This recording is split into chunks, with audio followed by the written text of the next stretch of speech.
اولیاء کاملین یہی بات یاد دلانے کے لیے آتے ہیں، پھر تمہیں یہ یاد دلانے کے لیے آتے ہیں. اور جس شان سے وہ دنیا میں آتے ہیں بچپن سے ہی ان کے حالات ایسے ہوتے ہیں کہ شریعت طاہرہ کی پابندی ان کے ہر قول و عمل میں نظر آتی. الحمدللہ الحنان المنان الذي خلق الانسان وعلمه البيان والصلاة والسلام على رسوله سيد الانس والجان وعلى آله واصحابه ذوي الخير والإحسان اما بعد فأعوذ بالله من الشيطان الرجيم بسم الله الرحمن الرحيم ألا إن أولياء الله لا خوف عليهم ولا هم يحزنون الذين آمنوا وكانوا يتقون لهم البشرى في الحياة الدنيا وفي الآخرة لا تبديل لكلمات الله ذلك هو الفوز العظيم. صدق الله مولانا العظيم وبلغنا رسوله النبي الأمين المتين المختار الكريم ونحن على ذلك من الشاهدين والشاكرين والحمد لله رب العالمين. بارگاہ رسالت معاذ صلی اللہ تعالی علیہ وسلم میں درود پاک کا ہدیہ پیش کریں. اللہم صلی علی سیدنا و مولانا محمد معدن الجود والکرم وآلہ واصحابہ الکرام وابنہ الکریم وبارک وسلم صلاة دائمة سرمدا ابدا. آج کی یہ محفل پاک سلطان الاولیاء سراج الاصفیاء شہنشاہ بغداد تاجدار ولایت شہباز لامکانی قندیل سبحانی محبوب سبحانی سیدنا عبد القادر جیلانی قدس اللہ سرہ الشریف کی بارگاہ میں خراج عقیدت کے لیے منعقد کی گئی ہے. اس دربار میں میں اپنی گفتگو سے پہلے ان کے عظیم عاشق جس کو دنیا سنیت فنا فی الغوث اور مجدد میت حاضرہ کے نام سے جانتی ہے، امام احمد رضا خان قادری فاضل بریلوی رضی اللہ تعالی عنہ کی جو خراج عقیدت پیش کی ہوئی منقبت ہے، اسی سے میں بارگاہ غوث میں اپنی گفتگو کا آغاز کرتا ہوں. اے سلطان الاولیاء، اے شہنشاہ بغداد، واہ کیا مرتبہ اے غوث ہے بالا تیرا، اونچے اونچوں کے سروں سے ہے قدم اعلیٰ تیرا. توجہ، اونچے اونچوں کے سروں سے ہے قدم اعلیٰ تیرا. ارے سر بھلا کیا کوئی جانے کہ ہے کیسا تیرا. اے غوث پاک، سر بھلا کیا کوئی جانے کہ ہے کیسا تیرا. اولیاء ملتے ہیں آنکھیں وہ ہے تلوہ تیرا. ہم تو ابھی تلوے کو ہی نہیں پہنچ سکے، تمہارے سر تک کون پہنچے ہیں. اولیاء ملتے ہیں آنکھیں وہ ہے تلوہ تیرا. وہ شہنشاہ بغداد اگر ممبر پر کھڑے ہو کر کے اعلان کر دے قدمی ہادی علی رقبت کل ولی اللہ، میرا یہ پاؤں تمام اولیاء کی گردنوں پر ہے، تو پھر ہند کے خطے سے معین الدین اجمیری بھی یہ کہتے ہوں کہ بل علی رأسی و علی عینی. اے سلطان الاولیاء، صرف آپ کا قدم گردن پر نہیں، میرے سر پر بھی ہے. اور پھر اولیاء کاملین نے پکار کر کے دربار غوث میں یوں کہا تھا جب آپ نے اعلان کیا میرا یہ قدم اولیاء کی گردنوں پر ہے، جس کی گردن بنی منبر اولیاء، جس کا منبر بنی گردن اولیاء، اس قدم کی کرامت پہ لاکھوں سلام. انہوں نے جب اعلان کیا تو کیا اولیاء کاملین نے جواب میں کیا کہا تھا؟ جواب میں کیا کہا تھا؟ غوث پاک نے جب بغداد سے پکارا تو پورے مشرق و مغرب، شمال و جنوب کے اولیاء نے یوں کہا تھا، یہ دل یہ جگر ہے، یہ آنکھیں یہ سر ہے. یہ دل یہ جگر ہے، یہ آنکھیں یہ سر ہے، جہاں چاہو رکھو قدم غوث اعظم. گردن ہی کیا ہے، یہ دل ہے، یہ جگر ہے، یہ آنکھیں ہیں، یہ سر ہے. آپ کی مرضی جہاں ہو میرے آقا آپ قدم رکھتے ہیں، جہاں چاہو رکھو قدم غوث اعظم. عزیزان گرامی وقار، ताजदार बरेली ने शहंशाह बगदाद की बारगाह में पेश इस तरह से किया कि जो वली कब्ल हुए या बाद हुए सब अदब रखते हैं दिल में मेरे आका तेरा। सारे अख्ताब जहां करते हैं काबे का तवाफ, काबा करता है तवाफ़े दरे वाला तेरा। ऐ शहंशाह बगदाद तेरी मेरी किस्मत की कसम खाएं सगाने बगदाद, हिंद में रह के भी देता रहूं पहरा तेरा, हिंद में रह के भी देता रहूं पहरा तेरा। सरकार बगदाद की बारगाह में फिर इस्तिगासा करते हुए आला हज़रत बरेलवी रहमतुल्लाह ताला अलैह यूं अर्ज करते हैं, ए शहंशाह बगदाद तुझसे दर, दर से सग और सग से है मुझको निस्बत, मेरी गर्दन में भी है दूर का डोरा तेरा।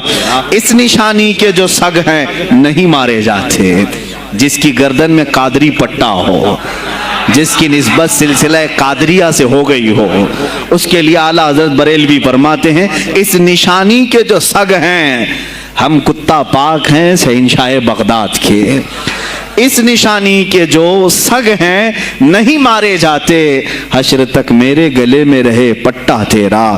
और ऐ सुनने वालों, मैंने अपने आप को सग कहा, कुत्ता कहा, तो कहीं तुम इस ख्याल में ना आ जाना कि कुत्ता मामूली होता है।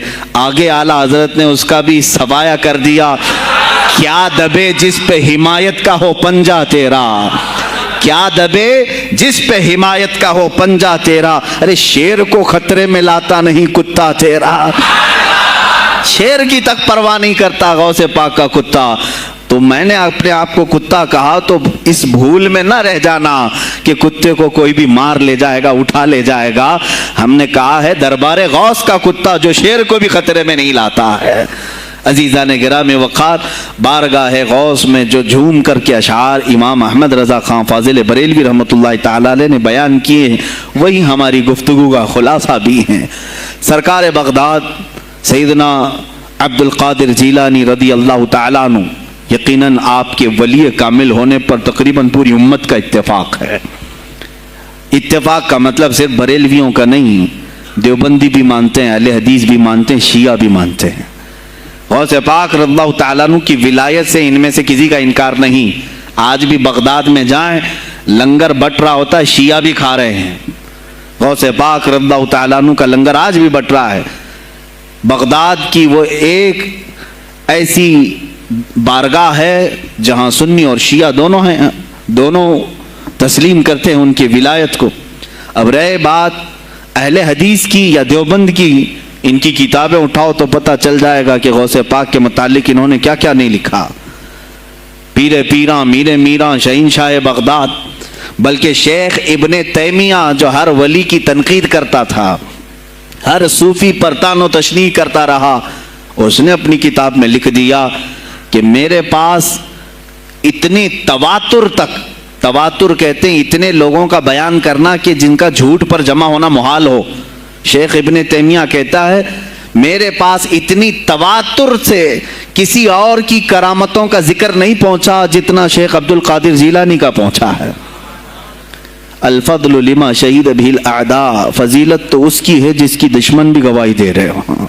अजीज़ा ने गिरामी वक़ार, सरकार बगदाद रज़ी अल्लाह ताला अन्हु की विलायत पर तकरीबन उम्मत का इत्तेफाक, बाद में आने वाले सारे मुसलमान उन्हें वली मानते हैं। और ये और बात है कि विलायत तक सबका इत्तेफाक है, अब गौस के मकाम के मुतालिक अल्हम्दुलिल्लाह हम मुनफरिद हैं उसमें, इसलिए कि हम उन्हें गौसे आज़म भी कहते हैं, इस्तिगासा भी करते हैं। ये एक अलग टॉपिक है जहाँ शिरक बिदात और कुफ्र के फतवे लगते हैं कि बरेलवी अल्लाह को छोड़कर औलिया से मांगते हैं, और ये बीवियों से मांग लें तो कोई हरज नहीं, हाँ अपने बच्चों से मांग लें तो कोई हरज नहीं, बल्कि चपरासी और नेताओं से मांग लें तो कोई हरज नहीं। किसी साहब ने आकर के मुझसे कहा था आप गौसे आज़म क्यों कहते हैं, आज़म अल्लाह होता है सबसे आज़म। गौस कहें ठीक है, सल्फी साहब थे, हमने कहा कि आपको सरकार अब्दुल कादिर जीलानी को गौसे आज़म कहने पर एतराज़ है, लेकिन एक चूड़ा चमार मुल्क का प्राइम मिनिस्टर बन जाए तो उसे वजीर आज़म कह देते हैं, कोई दिक्कत नहीं आपको, वहां आज़म कहते हैं आप। आज़म कहने में आपको वहाँ झिझक भी नहीं आती और गौस पाक को आज़म कहने में आपको शर्म आने लगती है। ये अपने अपने नसीबे की बात है। आपका आज़म कोई और है, हमारा आज़म कोई और है। अजीज़ान गिरामी, सरकार बगदाद शहंशाह विलायत सुल्तानुल औलिया सैयदना अब्दुल कादिर जीलानी रज़ियल्लाहु ताला अन्हु, माँ के पेट से ही उनको विलायत अता की गई। ये वो औलिया में से हैं जिनका पैदाइशी अल्लाह ताला ने मुंतखब फरमाया है। बल्कि जिस वक्त आपकी विलादत हुई, ये शाबान का आखिरी दिन, और आपकी वालिदा माजिदा के बतन से आप इस उम्र में पैदा हुए जब औरतों में औलाद की उम्मीद ख़त्म हो चुकी होती। आपकी माँ की उम्र 60 साल की थी जब आप पैदा हुए। ये खुद अपने आप में एक करामत है। और सरकार बगदाद रज़ियल्लाहु ताला अन्हु जब जीलान में पैदा हुए तो आपका मामूल तो देखें, आपकी माँ खुद बताती हैं, दूसरे साल गालिबन लोगों को चांद में शक हो गया। 29 का चांद नजर आया कि नहीं आया। बाज कहने लगे हो गया होगा, बाज कहने लगे नहीं हुआ होगा। तो यौम शक कहते हैं, यानी 30वां जो शाबान का होता है वो एक रमजान भी हो सकता है, 30 शाबान भी। तो लोग आए हजरत फातिमा उम्मुल खैर के पास जो गौसे पाक की माँ है, पूछा कि कल का चांद हुआ कि नहीं हुआ, हमें शक हो गया है। आपने कहा चांद हो गया है और रमजान शुरू हो चुका है। कहा कैसे? कहा सुबह से मेरा बेटा अब्दुल कादिर दूध को मुंह नहीं लगाया है और मेरे बेटे का ये मामूल है। पिछले रमजान से ही जिस वक्त गौसे पाक पैदा हुए रमजान शुरू था। उनकी माँ कहती हैं सहरी से लेकर इफ्तार तक गौसे पाक अपनी माँ का दूध नहीं पीते थे। ये बचपने में माँ की गोद में रोजे का आपके ऊपर कोई मुकल्लफ नहीं थे, आप अहकाम शरीयत अभी आपके ऊपर लागू नहीं थे, लेकिन अल्लाह का एक वली आता है तो वो निज़ाम खुदा कायम करने के लिए आता है। आज मैं इसी पर गुफ्तगू करना चाहूँगा। अल्लाह के औलिया ज़ाहिर क्यों हुए दुनिया में और क्यों आते हैं? इनका सबसे बड़ा मकसद दुनिया में आने का, जलवाबार होने का, वो ये होता है कि निज़ाम खुदाबंदी को ज़मीन पर कायम करें। जिसकी कायनात है उसी की बात यहाँ पर कायम होनी चाहिए। अब ये बातें वक्त के साथ गुजरती जाती हैं और लोग भूल जाते हैं। आप सबको फिर मैं याद दिला दूं, मेरे अजीज, मैंने भी और आपने भी अल्लाह से एक वादा किया है। हमारी रूहों ने अल्लाह से वादा किया है। जब अल्लाह ताला ने हमें पैदा भी नहीं किया था उस वक्त हमारी रूहों को बुलाकर उसने एक वादा लिया, अलस्तु बिरब्बिकुम, क्या मैं तुम्हारा रब नहीं हूं? मैं तुम्हारा मालिक और खालिक नहीं हूं? तो सब की रूहों ने कहा था कालू बला व रब्बिना, क्यों नहीं मौला, तू ही तो हमारा रब है। रब ताला ने फरमाया क्या तुम इसी वादे पर बरकरार रहोगे दुनिया में जाने के बाद? सब ने कहा था हम वादा करते हैं मौला, इसी पर बाकी रहेंगे। यहां आने के बाद कितने वो लोग हैं जो उसकी रुबूबियत का इकरार करते हुए इस कायनात में सिर्फ उसके गुण गाते हैं। कुफ्फार और मुशरिकीन तो वादा खिलाफ हैं, तोड़ दिए, उन्होंने अल्लाह के अलावा किसी और को खुदा बना लिया। लेकिन तुमने अल्लाह अकबर तो कहा, जुबान से तो तुमने तस्लीम किया, लेकिन तुम्हारा रहन सहन ये बताता है कि तुम्हारा मालिक कोई और है। किसी और को राजी करने में लगे हुए हो, किसी और की दरियोजागिरी कर रहे हो, किसी और की खुशामदी में खड़े हुए हो। दरबारों के आस्थानों के दरवाजों पर तुम्हारा खड़ा होना घंटों पर किसी को राजी करने के लिए, ये तुम्हारा अमल बताता है कि तुमने रब्बे आला को अकबर नहीं समझा। वादा तो तुम्हारी रूहों ने किया था कि तेरे सिवा किसी को हम हाकिम नहीं तस्लीम करेंगे। हाकिम आला सिर्फ अल्लाह है। औलिया कामिलीन यही बात याद दिलाने के लिए आते हैं, फिर तुम्हें ये याद दिलाने के लिए आते हैं। और जिस शान से वो दुनिया में आते हैं, बचपन से ही उनके हालात ऐसे होते हैं कि शरीयत ताहिरा की पाबंदी उनके हर कौल व अमल में नजर आती है, हर कौल व अमल में। इसलिए कि हम जिसकी जमीन पर हैं और जिसकी आसमान के नीचे हैं, बात होगी तो सिर्फ उसी की होगी, बात होगी तो सिर्फ उसी की होगी। मुझे एक बात याद आती है, सरकार मुफ्ती आजम हिंद रहमतुल्लाह ताला अलैह आपके सामने कोई साहब तकरीर कर रहे थे, ये जमीन सबकी है, उनकी भी है, इनकी भी है, इनकी भी। आपने कहा चुप रहो, जमीन अल्लाह की है और सिर्फ अल्लाह का नाम हो। یہ سب کی ہمت نہیں بولنے کی. زمین اللہ کی ہے اور اللہ ہی کا یہاں پر اللہ ہی کی بولی بولی جائے, اسی کے لیے زیب دیتا ہے. جس کے گھر میں رہ رہے ہو اسی کی بات کرو. عزیزان گرامی اوقات, سرکار بغداد ان کی کرامات اپنی جگہ پر, لیکن ان کی زندگی کے کچھ اہم گوشے میں لے کر آج حاضر ہوں. آج ہمارے حالات کے اعتبار سے بھی ضرورت ہے اس کی. جب آپ پروان چڑھتے رہے اپنی ماں کی گود میں, بہت جلدی آپ کے والد گرامی کا انتقال ہو گیا. آپ سے خود پوچھا گیا تھا غوث پاک سے, آپ کی جوانی میں یا جب آپ کا شہرہ بغداد میں بہت ہو گیا تب پوچھا گیا تھا, آپ کو اپنے ولی ہونے کا احساس کب ہوا؟ غوث پاک سے ہی پوچھا گیا تھا, آپ کو کب پتا چلا اللہ نے آپ کو ولایت کا یہ مقام عطا کیا؟ آپ فرماتے ہیں جب میں 10 سال کا تھا, مدرسے جاتا تھا تو غیب سے ایک آواز آتی تھی, افصحوا فی المجالس لولی اللہ. غیب سے آواز آتی تھی, اے لوگوں مجلس میں جگہ چھوڑ دو, اللہ کا ولی آ رہا ہے. یہ آواز صرف میں نہیں, میرے استاد بھی سنتے, وہاں بیٹھے شاگرد بھی سنتے, اور سب کھڑے ہوتے تھے, جگہ دیتے تھے.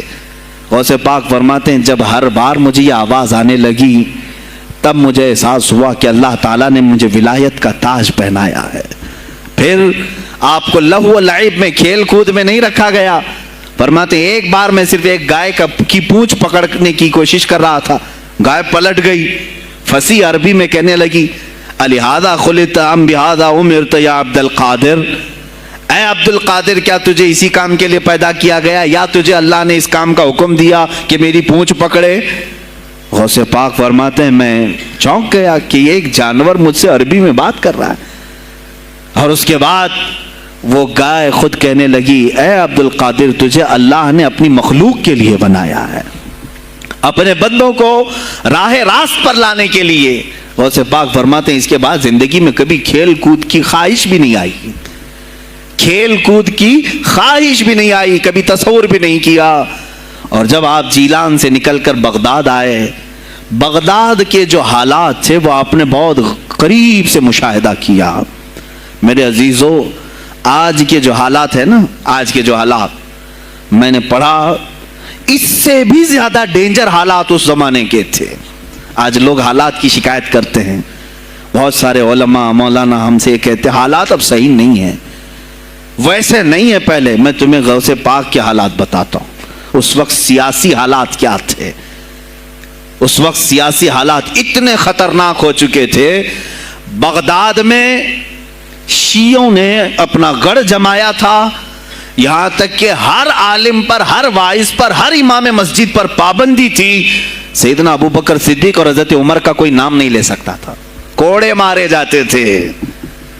شیخین کا اگر کسی نے نام لے لیا کسی عالم نے, کوڑے مارے جاتے تھے. خلیفہ واثق باللہ تک یہ تاریخ چلی بغداد میں, اور سلطنتیں ٹوٹ چکی تھیں. سیاسی حالات اس قدر خراب ہو چکے تھے, چھوٹی چھوٹی ٹکڑیوں میں بٹ چکے تھے مسلمان. مصر کی طرف دیکھیں تو فاطمی حکومت قائم ہو گئی تھی, وہ اپنے آپ کو فاطمی کہہ رہے تھے. بغداد میں عباسی خاندان حکومت کر رہا تھا, اور وہ بھی سمٹ کر کے صرف بغداد کے اطراف رہ گئی بس.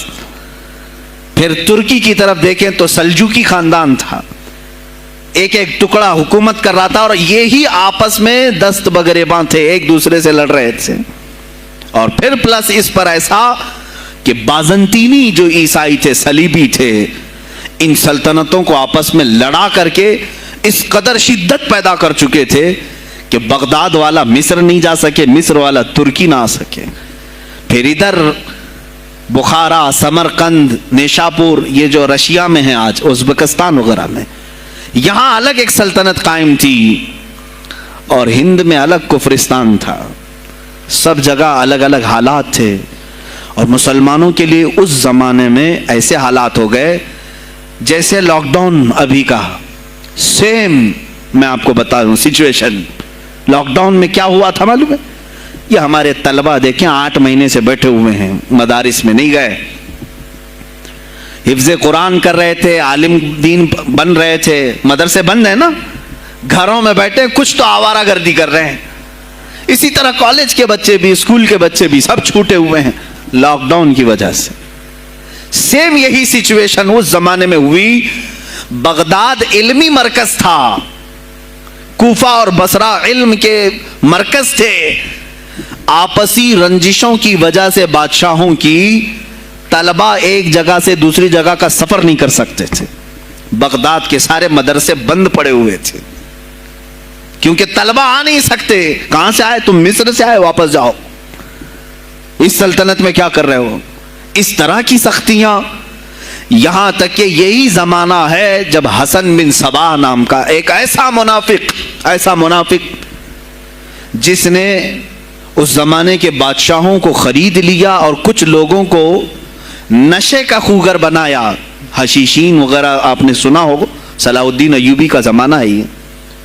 गौसे पाक से सिर्फ 4 साल बाद सलाउद्दीन अयूबी आए, सिर्फ 4 साल बाद।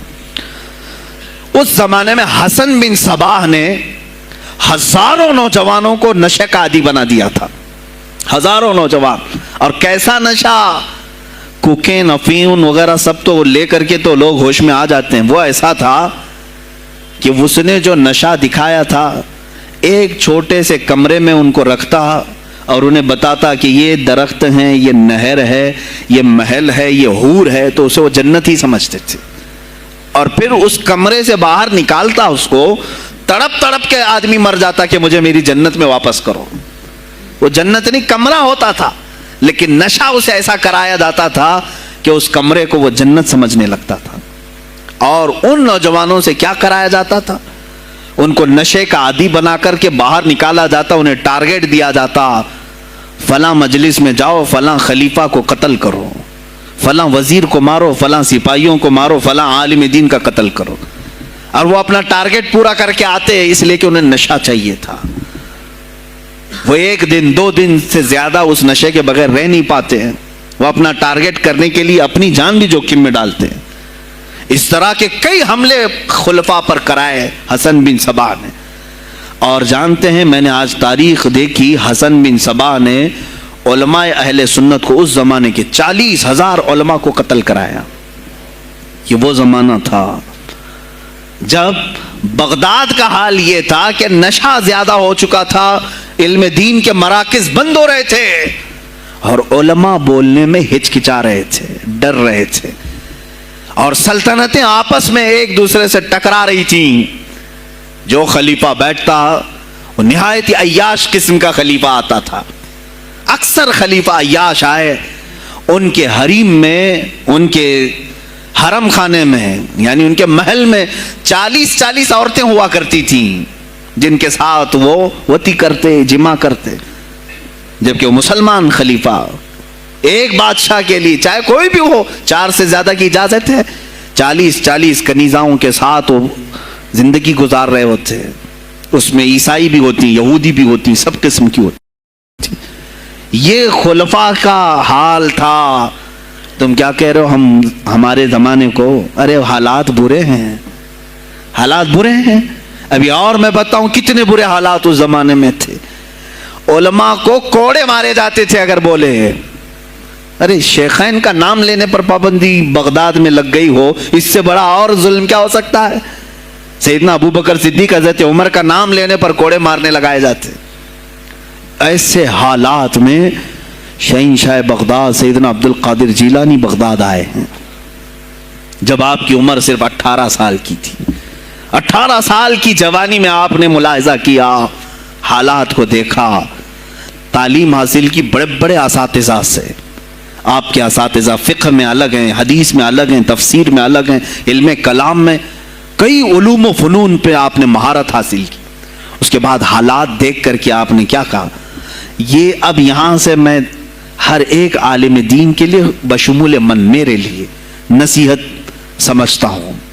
गौर से सुन लें।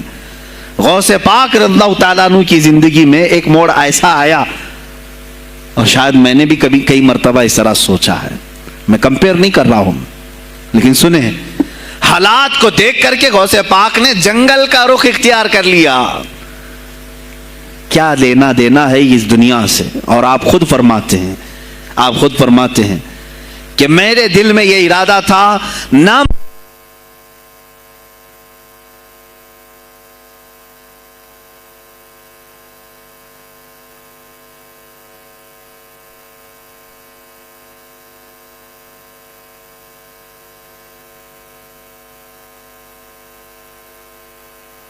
ہیں میرا ارادہ ہوا جنگل میں ایسی جگہ رہوں کہ نہ مجھے مخلوق دیکھے اور نہ میں مخلوق کو دیکھوں، عبادت میں ایسے مصروف ہو جاؤں۔ جنگلوں میں آپ عبادت کرتے رہے، لیکن فرماتے ہیں مجھے غیب سے آواز آئی اللہ رب العزت کی طرف سے، کہا اے بندے قادر، آپ کا نام ہی عبد القادر ہے، اے قادر کے بندے تجھے اللہ نے جنگلوں کے لیے نہیں بنایا، امت مصطفیٰ کی رہنمائی کر، خلق خدا تجھ سے نفع حاصل کرے، واپس آ جا۔ غوث پاک فرماتے ہیں میرا ارادہ تو تھا کہ میں اپنی زندگی اللہ کی یاد میں فنا کر دوں، لیکن میں شہر صرف اس لیے واپس آیا کہ جنگل میں صرف میری اصلاح ہو سکتی ہے، شہر میں پوری امت کی اصلاح ہو سکتی ہے۔ علماء کے لیے یہی آج نصیحت ہے، تم چاہے تو گدی نشین بن جاؤ، سجادہ نشین بن جاؤ، جھولی نشین بن جاؤ، جنگل نشین بن جاؤ، ہو سکتا ہے تمہارے اپنے فائدے کے لیے تم سوچ سکتے ہو۔ میں نے ابھی یہ کہا میرے دل میں ارادہ تھا کہ گوشہ نشین ہو کر کے اپنی عبادت کریں، اپنی آخرت کی فکر کریں، نہیں، علماء کو اللہ تعالیٰ نے علم عطا کیا ہے امت مصطفیٰ کی رہنمائی کے لیے، یہ امانت ہے، چاہیں تو بھی چھپ نہ سکیں۔ عزیزان گرامی وقار، غوث پاک رضی اللہ تعالیٰ عنہ واپس بغداد آئے۔ اچھا وہ اتنی عبادتوں کے عرصے میں جانتے ہیں کہاں کہاں کا سفر نہیں کیا انہوں نے؟ جنگلوں کا سفر، صحراؤں کا سفر، بیابانوں کا سفر، یہاں تک کہ سری لنکا کی سرزمین تک پہنچے، ملتان تک آئے۔ یہ تاریخ کی کتابیں بتاتی ہیں آپ نے پیدل یہ سارے سفر کیے، پھر واپس اسی بغداد آئے جہاں کے حالات بڑے ہی کشیدہ تھے، اور خلفائے وقت کے خلاف زبان کھولنا یہ آگ سے کھیلنے کے برابر تھا، آگ سے کھیلنے کے برابر تھا۔ اور سب سے بڑا مسئلہ تو غوث پاک کے لیے یہ تھا کہ آپ بغداد کے نہیں تھے، عراق کے نہیں تھے، آپ جیلان سے آئے تھے۔ جیلان ایران میں ہے، اس زمانے میں طبرستان ایک صوبہ تھا، طبرستان کا ایک شہر جیلان تھا، جیلان سے آئے ہوئے تھے بغداد میں۔ آپ کی زبان فارسی تھی، فارسی زبان کا ایک طالب علم بغداد میں آیا ہے، اور بغداد پورا عربیوں کا ہے، فصیح عربی بولنے والے لوگ، اور نہایت ہی عیاشی میں پڑے ان کی اصلاح کیسے کریں۔ دل میں بار بار یہ احساس ہوتا، غوث پاک فرماتے میری زبان فارسی تھی اور ان کی زبان عربی ہے، میں ان سے خطاب کیسے کروں، ان کو اصلاح کے راستے پر کیسے لاؤں؟ بار بار سوچتے تھے، لیکن دل میں ایک درد ہوتا تھا کہ امت مصطفیٰ کو اس حال میں نہیں چھوڑنا چاہتا۔ ایک دن ایک مسجد میں غمگین حالت میں سوئے، ظہر کا وقت تھا، نماز پڑھ کر کے آپ آرام کر رہے ہیں، اور جیسی آنکھ بند ہوئی سرور کائنات صلی اللہ علیہ وسلم تشریف لائے۔ پوچھا عبد القادر کیوں غمگین ہے میرے بیٹے؟ کہا کہ یا رسول اللہ صلی اللہ علیہ وسلم زبان میری عجمی ہے، فارسی، میں عربیوں کے بیچ بیٹھا ہوں، اصلاح کرنے کی کوشش کرتا ہوں، لیکن مجھے یہ عجمی سمجھیں گے۔ اللہ کے نبی صلی اللہ علیہ وسلم نے فرمایا تو اپنا منہ کھول۔ آپ نے منہ کھولا، حضور پاک نے اپنا لعاب پاک ڈالا، دوسری بار ڈالا، تیسری بار ڈالا، چوتھی بار ڈالا، پانچویں، چھٹی، 7 مرتبہ حضور پاک نے اپنا لعاب پاک دیا اور کہا عبد القادر اب اٹھ اور بیان کرو۔ فرماتے ہیں خواب میں نے حضور اکرم صلی اللہ علیہ وسلم کا لعاب پاک لیا، تھوڑی ہی دیر گزری تھی، میرے خواب میں ہی میرے جد کریم مولا کائنات علی مرتضیٰ تشریف لائے۔ کہا پھر وہی سوال کیا عبد القادر کیوں نہیں بیان کرتے؟ کہا میں فارسی النسل، فارسی ہوں اور عربیوں کے بیچ میں ہوں۔ انہوں نے کہا تو اپنا منہ کھول۔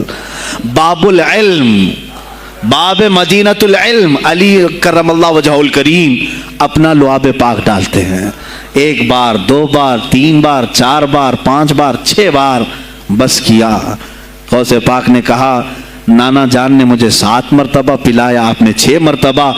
علی کرم اللہ وجہ الکریم فرماتے ہیں میں برابری تو نہیں کر سکتا، وہ رسول کائنات ہیں۔ عزیزان گرامی وقار، غوث پاک فرماتے ہیں پھر میری آنکھ کھلی، اور اسی جامع مسجد میں جب میں کھڑا ہوا اور خطاب کے لیے لوگوں کو پکارا تو دیکھا ادھر سے بھی مخلوق آ رہی ہے، ادھر سے بھی آ رہی ہے، سامنے سے بھی آ رہی ہے، مجمع اتنا کثیر کہ تل دھرنے کی جگہ مسجد میں نہیں تھی۔ اور جب آپ کا خطاب ختم ہونے کو تھا لوگ اپنے کپڑے پھاڑنے لگے۔